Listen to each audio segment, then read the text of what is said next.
Le patron Mina n'est disponible qu'en version papier, dommage pour moi. Ma technique dans ces cas-là, c'est de couper directement le patron papier à ma taille. Je sais, ce n'est pas l'idéal, mais je déteste vraiment décalquer. Mais autre contrariété, on ne peut pas découper l'intégralité du patron puisque certaines pièces sont imbriquées les unes dans les autres. Heureusement, elles sont plutôt de petite taille, donc je les photocopie avant de les découper et ça marche.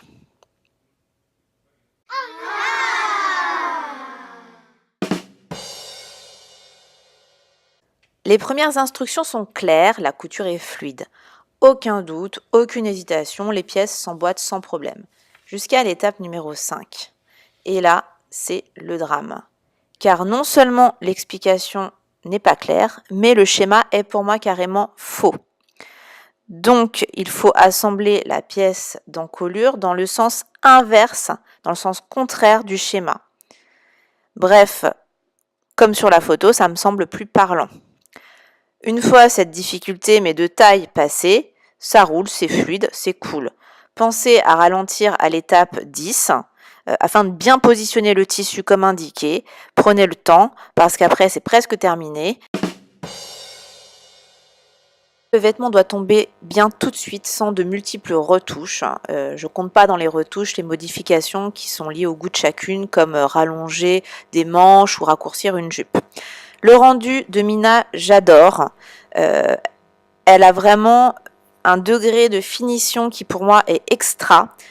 Ce n'est pas toujours facile de réaliser une veste doublée, mais là, il n'y a aucun pli disgracieux, ça tombe nickel, sans effort. Je trouve que c'est assez rare pour une veste doublée.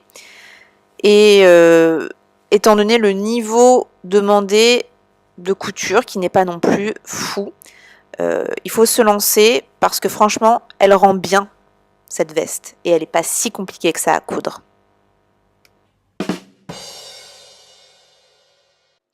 Quand on passe plusieurs heures à coudre un vêtement, il ne doit pas rester au fond du placard, il ne doit pas être beau que sur le mannequin de couture.